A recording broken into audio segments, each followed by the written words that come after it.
As Mark said, we are in week 4, the last week of this series, The Social Dilemma. And as pastors and leaders, we spend a lot of our time mentoring, coaching, counselling people in this whole area of relationships. And there is no doubt that relationships cause us a lot of joy and celebration, and we need it. We need them.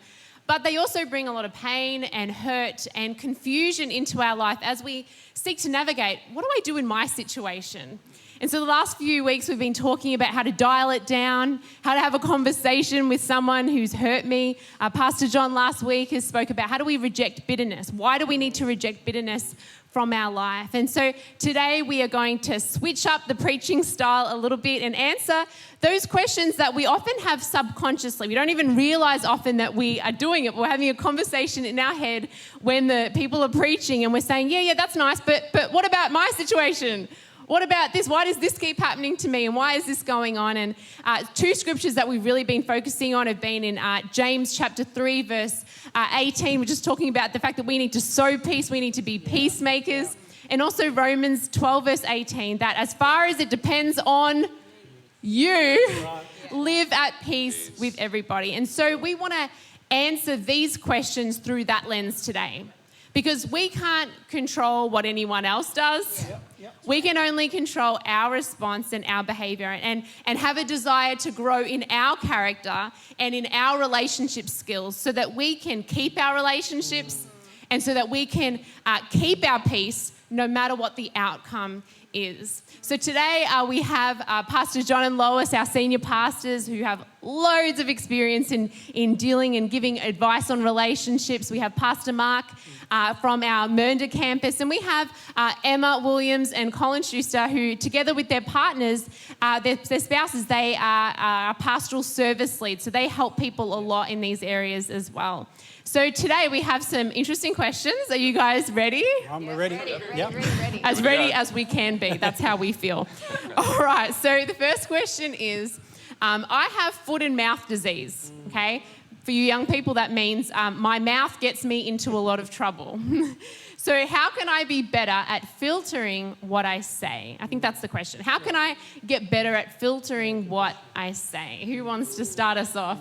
I probably will start simply because I think we've probably had the most experience, but that doesn't mean to say we get it right, okay? Let me make that very clear.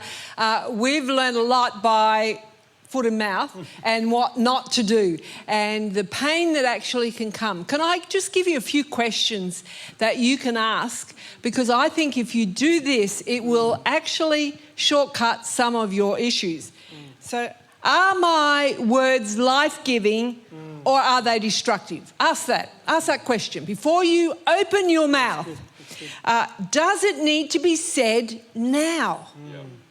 Really important. Do I need to give myself time to process a response? An example of that is I had a phone call, I was talking with my brother, and he was really mean-spirited, and he hung up on me. I got off the phone and I started typing an email response to him. I was smart enough not to send it. The next day I looked at it and I thought, wow, oh, that's bad, Lois, bad girl.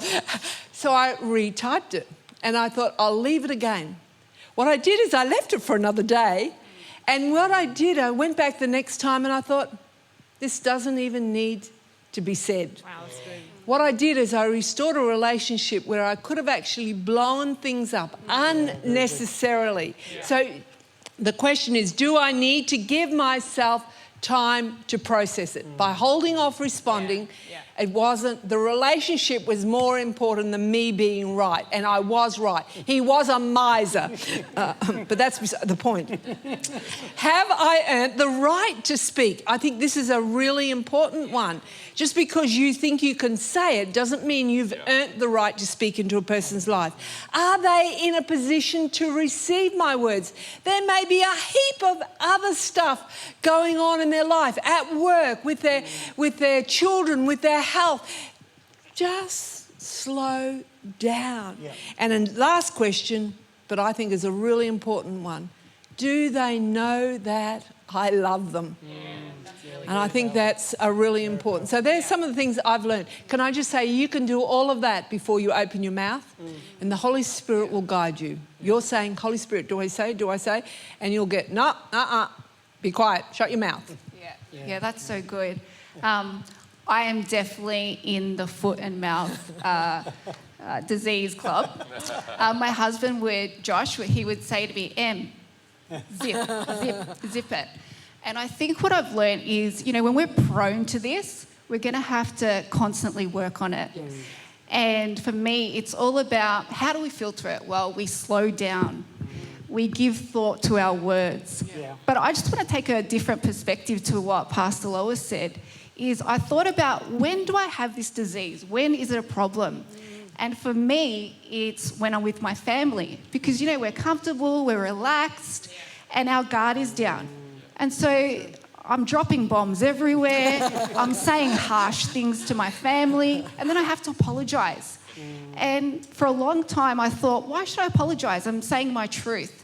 But if you care about the relationship, like Pastor Lois said, you will take thought about it. And the last area where I have this disease is when I'm trying to impress people, when I'm trying to act like I'm smart, I'm funny. And then I say stupid things and I can't sleep over them. So again, slowing down, giving thought to our words, and maybe just thinking about, where does this disease take place? Yeah, that's good. Yeah, I love that. I'm my sister, whom I love. Wonder if she's watching. I don't know. But she would always tell me, Alyssa, you're so judgmental, or people would tell me, like, Alyssa, just like Emma said, I'd just be dropping bombs everywhere. And so I had this thing where I said, well, I'm just going to try and shut my mouth. I'm going to just try and not talk.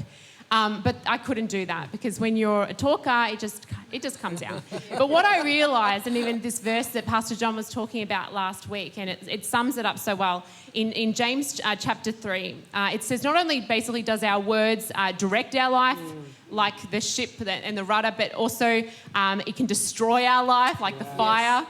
But also our words, with the bitter and the sweet, can't come out of the same spring. By saying that, he's saying, your words, there is something behind your words. And often we just look at the words, and I should stop saying that. No, we have to look behind the words, because our words come from somewhere. Yes. And I began to learn that my harsh words were coming from an angry heart. My critical words were coming from a bitter heart. My judgmental words were coming from a prideful heart. My complaining was coming from an ungrateful heart. Yes. And on it goes. My negative words were coming from a fearful and anxious heart. And what I've had to really do is dig deeper behind those words, and not just try and stop the words, but actually look at what is the heart condition behind those words, because that's getting me into trouble. And thankfully my sister now writes on every card, you used to be so judgmental, but you're not like that anymore. Thank God. But like Emma said, when you are prone to talking a lot, your heart is exposed. Out of the heart the mouth speaks, Luke 6 says. And so we really have to look, that self-awareness comes from what is going on in my heart. Maybe a good question to ask is, what do my words say about me? If my words are revealing the real me, then what is it saying? What am I talking about the most? What would my family say I'm talking about the most? And what does that say? And really just, I guess, submitting that to God, our heart to God, and saying, God, search me. Search me. And if there's anything that's offensive in me, then I need to change that. I will. So, I think those of us who talk a lot, we have a lot of work to do, but you're in good company, because a lot of us are dealing with that, especially us preachers. We're the worst. So number 2, how can I love people if I don't agree with their behaviour? How do I love people if I don't agree with their lifestyle? Good question. It's a good question. I'll have an attempt at answering that first. I guess we've got to make sure that we differentiate the behavior and the person. Like, the behavior is the person's choice, but we still have to make sure we're loving the person. And I understand that that could be a very difficult thing to do, because we don't agree with the behavior. But, just like Jesus, we've got, God is love, so we've got to love as well and practice that. So an example is, I know of a gay couple, and that's their decision, but they're amazing people. I've done life with them at certain stages, and just nice to be around. But because that's their decision, like for me, it's not something that lines up with my beliefs and my values, you know, knowing that it's wrong in God's eyes. But just because it's wrong in God's eyes, it shouldn't prevent me from loving them the same way I'd love anybody else. So, yeah, in our relationship, it's really good. It works. But the awareness of knowing where I stand and they stand is really important. Yeah, very good. Anyone else want to answer? Yeah, disagreement.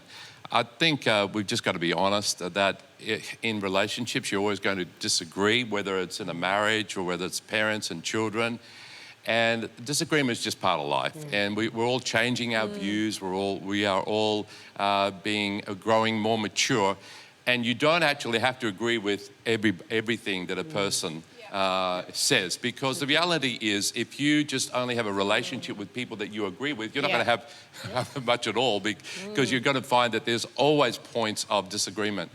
The thing that helps me is sometimes to think, why do they think the way they do, especially if they're so passionate about it. And I go for the why.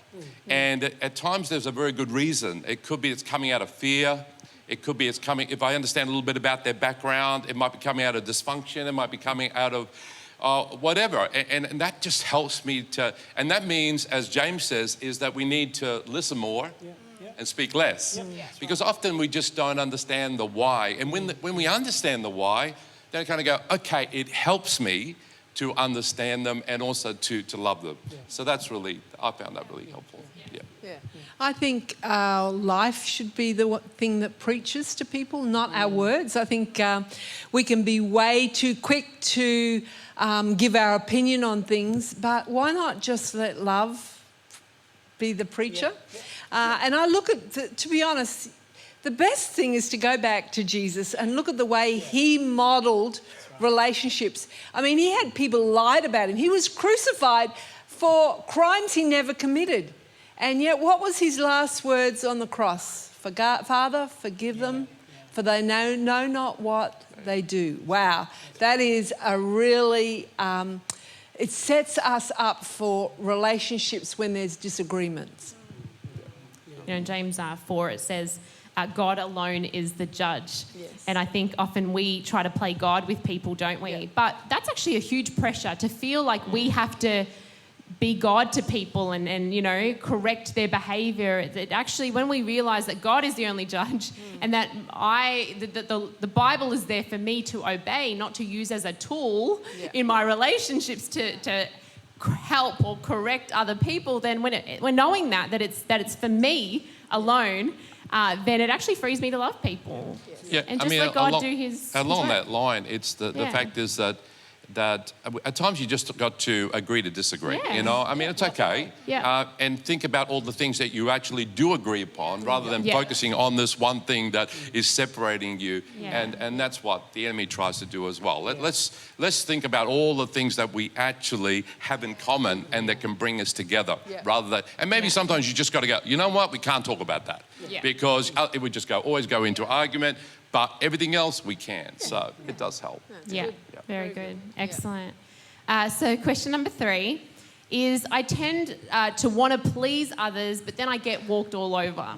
So how can I learn to set boundaries and learn to express myself in relationships? I think I might pipe up for that one, Alyssa.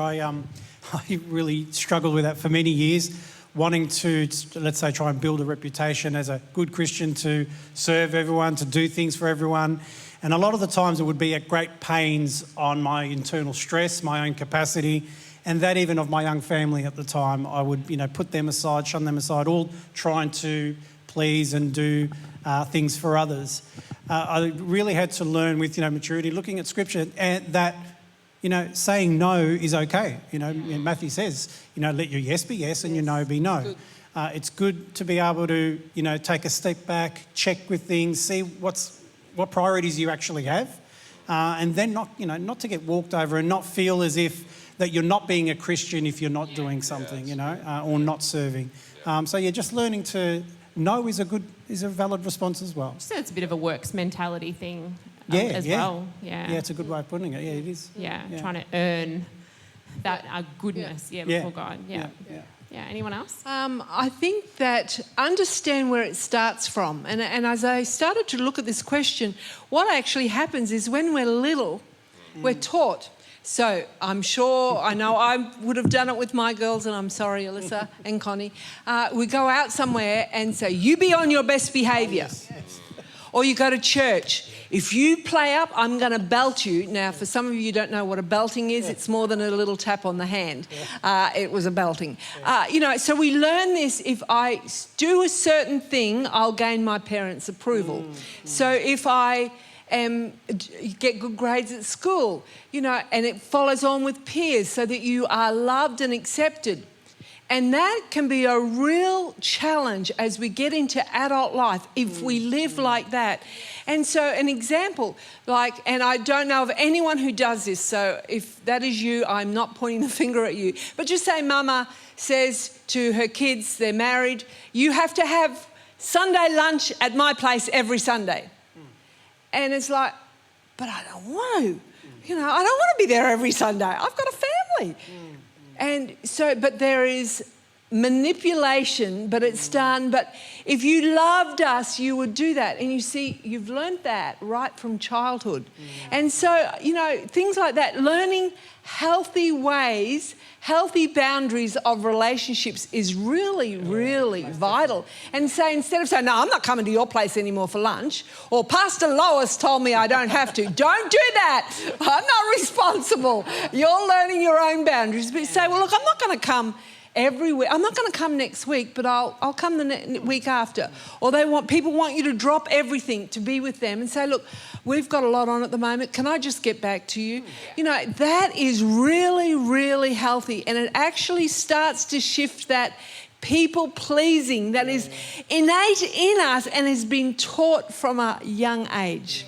So I really encourage you, if you're struggling with that, start to do some good reading and get some good people to keep you accountable. Yeah, excellent. Yeah. It's funny, isn't it? Like we can say yes to someone, but internally we're not saying yes. No. And this false piece of not saying anything when either someone that's close to us is making decisions that is hurting us, or they're asking something from us and we're kind of like internally going, no. When we go along with it, we're actually damaging the relationship because there really isn't unity in the relationship anymore. No. Unity has been broken until we actually put a healthy boundary in place. And something that we were talking about in Accelerate the other day, because, all of us struggle with this, is that we were talking about the ability to actually say to someone, hey, can I get back to you on that? And not answer in the moment, but actually say, hey, like something's been asked of you or something's been said, and say, hey, can I just think about that? And I don't know how I'm going to respond yet, but can I just get back to you on that? Gives you some time to really look at your motives for saying yes or no. Really make sure that you're making a decision that you want to make that is good for the relationship, that's good for you. So I encourage you, don't live in false peace. No. Yeah. Decide to live in this real peace that the Bible talks about, that Jesus talks about, that James talks about, and that includes putting up boundaries that are there to protect the relationship so that you can live in that unity. So, And Alyssa, they will be respected. If you do it well, use your words wisely. Wise is the word. But you will actually preserve the relationship and you will gain a lot of respect. Yeah. I think you also mentioned something that I heard you talk about was about books and resource and counselling. And I think his name is Henry Cloud. He has a whole set of books on boundaries. I read the one on dating when Jason and I were dating. On how to set boundaries in that area, but in parenting, all those kind of areas. So if you're really struggling in this area, look into it, because there is so much out there to help. Yeah, he's got a book for children, for youth, for life, for elderly, if you've got elderly parents. Wow. Oh, John, our kids might get a book. There's one for children, elderly parents with children, But they're there. Find resources to help you.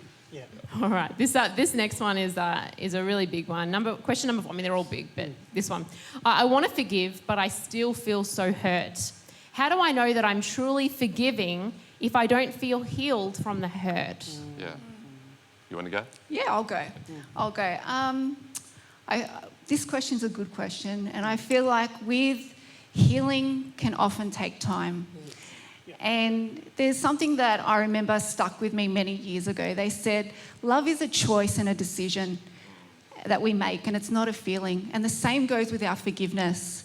that when we're forgiving people, we can't really rely on the feelings. So I'll give you a basic example. Last week, me and my husband were having an argument, and he said sorry, and like a good Christian wife, I forgave him, but I was still very upset. So does that mean that I didn't forgive him? No, I forgave him, but it takes time for our feelings to catch up to that decision. And so, yeah, I think it's a process sometimes. And when the pain is deep, I heard someone say that we forgive because God has asked us, out of obedience to God, we forgive. But then we need to forgive the impact that has had on us. And that's a process that is slow. So, yeah, that impacted me. All right. I absolutely agree with what Emma just shared there. I actually have a story to go with Emma's what she mentioned. For me, forgiving was a very difficult thing to one person in particular. But what happened was this person had no idea I was bitter towards them. I didn't even want to discuss it. But what happened was over many years, and I found it was destroying me. That person was walking around freely with their life, and here I was just battling with it. And one of the things that I had to quickly become aware of is the difference between forgiving. It's a choice, like Emma mentioned, but also the healing. It does take time, and then you think you're over it, and then it pops up again. So one of the actions that I've taken place that I've done is speak to my wife about it, someone that I really trust. And what we've done together is, and just to let you know, I'm over it now. That's why I'm talking about it. It would be bad if I wasn't over it, right? No. But anyway, she prayed for me. I would pray, and it was still fluttering there. Memories will come up of the pain. But through God's grace, getting someone you trust to stand with you, that you know is not going to go share it with anybody else, makes a massive difference. And I found that verbally saying it out to another person helped me get through the healing process. Yeah, just along the lines of hurt and what you were saying, it does take time. I heard one pastor put it a number of years ago, and it really helped me, that forgiveness is one thing, but the healing of the wound. So he described it as the healing of a wound, that when you get hurt, it's like a cut. And so what actually happens is that it takes time for that wound to heal. It's not as if forgiveness hasn't been extended, it just takes time. The deeper, though, the wound, the deeper the cut, the more time it will take. And that's just natural. It's just the way it is in the natural, and that's the way it is in the spiritual as well. There are a couple of things that you can do to make sure that hurt doesn't progress, because when you get hurt, it becomes anger. And if you don't manage anger, then it becomes resentment and bitterness, and it just escalates from one thing to the other. So one of the things that you can do is to make sure that you don't keep on talking about it all the time. You keep on opening up the wound. Now, you need to have friends that you speak to. Obviously, you need, maybe there's a counselor. It's very important. But if you keep on telling other people how much they've hurt you, you're just opening up the wound. Then it gets into bitterness, and then bitterness becomes like poison in that wound, and it won't heal. It just will not heal.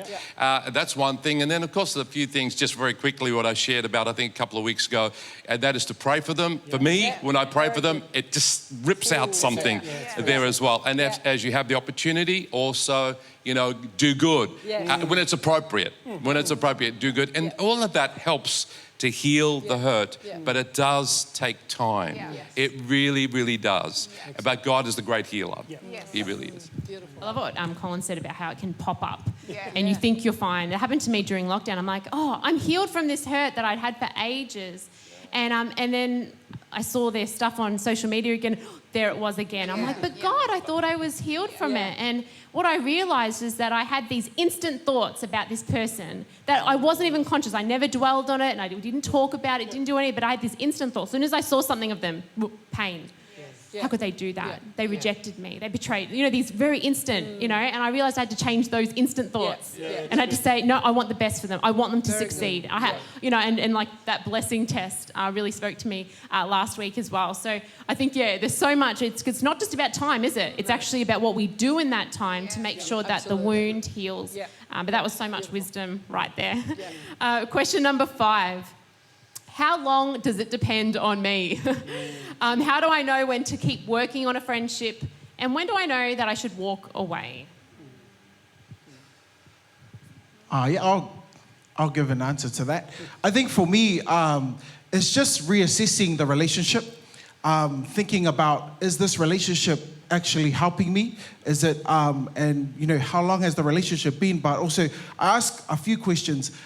If I'm around this person, is it making me miserable? Am I leaving this person and it's causing me to be drained, you know, mentally and maybe even spiritually? And then maybe if the relationship keeps going and I want to make sure to mend the relationship, is organize a time, like pretty sure Pastor Jason mentioned it last week, that organize a time to meet up with them face to face. It's always the best way, as long as there's no COVID restrictions.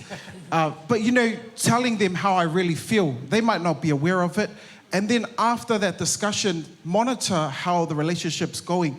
And if it's going well, then work on the relationship. If it's not going so well, then I'll have to, I heard the saying, love from a distance. Now, I'm not angry at the person, we're still okay, but the communication will be either a lot less or no communication at all for a period of time if it needs to be. Very good. That's excellent. I'll actually put that in picture form for you. And I heard this a couple of decades ago. It has stuck with me. And can I say, it has really helped me in this whole area of friendships. Basically, your life is in circles. And what we do is we put people in circles. So your spouse should be in your middle circle. God should be in your middle circle, your children. But what we do, and then you've got your friends and your family and then the extended family, work colleagues. But what we often do is we put people who should be out there, we put them in our inner circle. And they do so much damage. You know, we feel like this weight on us. And there's conflict. And so rather than flicking them, say, well, blow you, I'm deleting you from every social media. I don't want to ever see your face again. Yes, I need prayer. But rather than carrying on like that, you just move them from that inner circle, from that place that really should be reserved. So it might be, instead of they may be in the second ring or in the third ring, maybe they should be in the fifth or sixth ring. And that actually just helps you. Can I say, if you do that well, friendships don't necessarily need to be destroyed. I had one of those instances, someone I'd brought in really, really, really close. And it was toxic for me. What happened is I moved them. And it was probably 15 years later, I got a message. They were in crisis. Who did they come to? They came to me. Because I didn't destroy the relationship, but I made sure that they didn't come in and control me. Very important. Yeah, I mean, you might listen to that and say, well, where is it in the Bible? Well, you've got to understand that Jesus had the 3. That's right. Then he had the 12. Yeah. And then he had the 70. And then he had the crowd. He didn't bring the opposing Jewish leaders and teachers into the middle circle. He loved them, but he loved them at a different level. All right? So it's okay to know who ought to be in that middle circle. And that can change over a period of time. And it's quite scriptural. If Jesus, that's the way I think about it, if Jesus did it, it's okay for me too. So I love that. It's like it's not all or nothing. Yeah. No. Right. So good. Excellent. Next question. This is an interesting one. How do I live in peace with a family member who is difficult and sows strife into my life continually? So this is a hard one because family, it's different. So who wants to answer this one? Yeah. Do you want me to answer this, or you want? What? You go. You got more problems in your family. No, I'm sorry. You got a bigger Big family. Big Italian family. It's always interesting. I think the perspective to show here is, or understand, is that family is always going to be in our lives at some point or other. There's always going to be crossover. Always going to be crossover. So there is some wisdom, like we just said in that last question, around having some distances. They may have been in that inner circle, maybe when you were growing up and stuff like that. But over time, they've got their own families and so on. And that's okay, that's all well and good. I think what we need to understand, though, is show that grace, that continual grace, in order for them to understand that it's okay for us to be. Let me just go back here in the verse, and it'll bring my thoughts back. In 1 Timothy, it says 5:8, it says, "For those who don't care for their relatives, especially those in their own household, have denied the true faith, and such people are worse than unbelievers." And we've even heard about as much as it depends on you.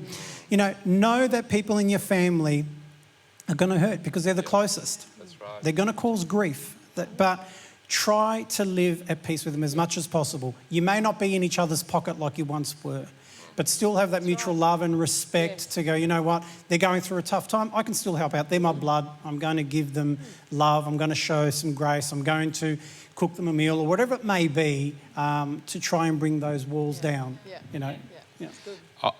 Thanks, Mark. And I've got a more extreme example, and I want to be honest here because it is difficult.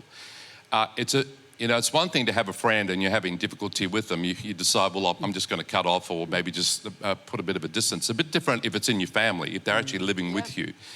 And so I want to be respectful, but I also want to be honest because I think it may help some people.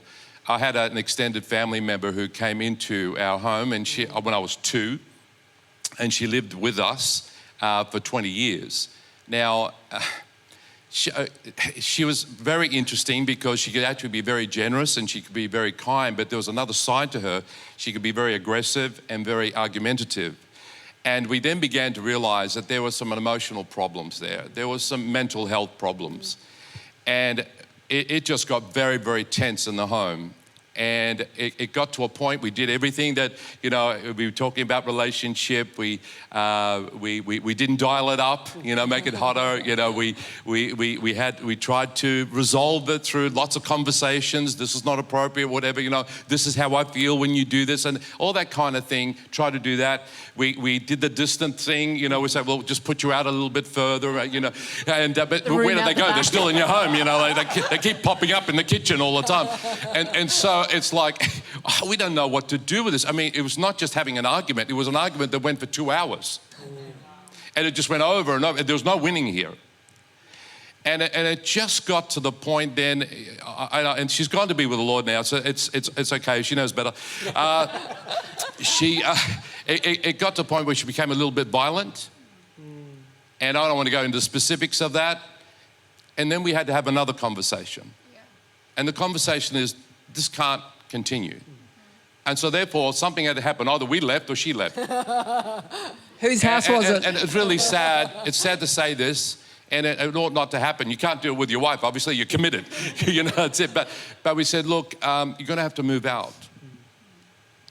And it wasn't easy because all the manipulation started to occur then. How, you guys call yourself Christians and you're supposed to love me and you're supposed to accept me and all this kind of thing, and now you're doing this. And it wasn't that we love you, but to keep you here is going to cause a whole lot of trouble. And so finally it happened. And she went and she got her own flat and her own apartment. Let me tell you, there's a good part to this story. It got better. Yes. It actually got better. By actually creating that distance, it got better. And she would visit 3 or 4 times. But then we didn't know what we were going to get because she could come in like a bit, on fire, all angry. And then we go, it's time for you to go home now. And so, but sometimes she could be really kind and generous. You see, it was just strange. And I just want to say this, that at times when you try to work it out, that there may be no other way of creating that distance because you've done everything else. For the sake of the family, you have to do it. She became ill and she came and saw me and she said, I want you to do my funeral. And this is the word she said to me, and I find it just amazing. She said, I'm sorry. In her own sort of distorted way because of her emotional state. She says, I'm sorry for what I've done and I know that I've hurt you. Can you please forgive me? And I said, Auntie, of course I will. And of course I will do your funeral. And I did that. And it was just a healing. So in my heart, you see, it's not bitterness. It wasn't that there was bitterness there, but I had to create a distance. And sometimes it occurs. And I'm sorry, it just does occur where you just say, look, this cannot continue. we've got to create a bigger distance. And it got better. Yeah, and have those boundaries too. Yeah, have those Of what can and can't be talked about, and what, all that kind of stuff. Yeah. It's good. Very good. Yep. For me, it's almost it's the expectation of our wider family, our extended family, culturally being brought up with a demand on us to contribute financially. It's always driven me crazy, but I've got to be respectful. I still love our extended family very much. But we get told things like, if we do this, our kids will be blessed by it. This is how we show love, by giving financial gifts. And I'm talking about events like funerals, weddings. And it's not that we don't want to give. It's the expectation that if you don't put into the circle, or if you don't pay your part of the pie, you're going to be looked upon as the person that's going to be frowned upon. And you're looked upon as the person who didn't show love and play your part in the family. And it's been frustrating. How have I tried to deal with it? Because it's been over generations, and I just want to throw this one in there. I've seen the people that the fruit's not really bared financially from it. I've gotten, and I'm not saying I give to God because I want more back. That's just the result of His promise. That's right. So when I've given to church over the past 10 years, God has blessed us way beyond anything we expected. Yes. Ephesians 3:20, God can do far more than you could ever ask or imagine. And it's like, we didn't ask for some of this stuff God's pouring into us, but it's coming our way because we're honoring God with our hearts. I've reversed this whole thing, and with the cultural side of things, there's nothing, not for towards me, but to anyone who's given over the generations. And I'm like, mate, they should be pouring out with cash right now, and nobody is. It's like, respectfully saying that, but it's just not happening. So I guess the way I dealt with it is we've had to be honest with our families, respectful. We still love our families very much, but we just say, this is where we stand with this. It's not going to work. We can't just keep doing it because it's been done over the years. So it's still a journey, but we're slowly getting there.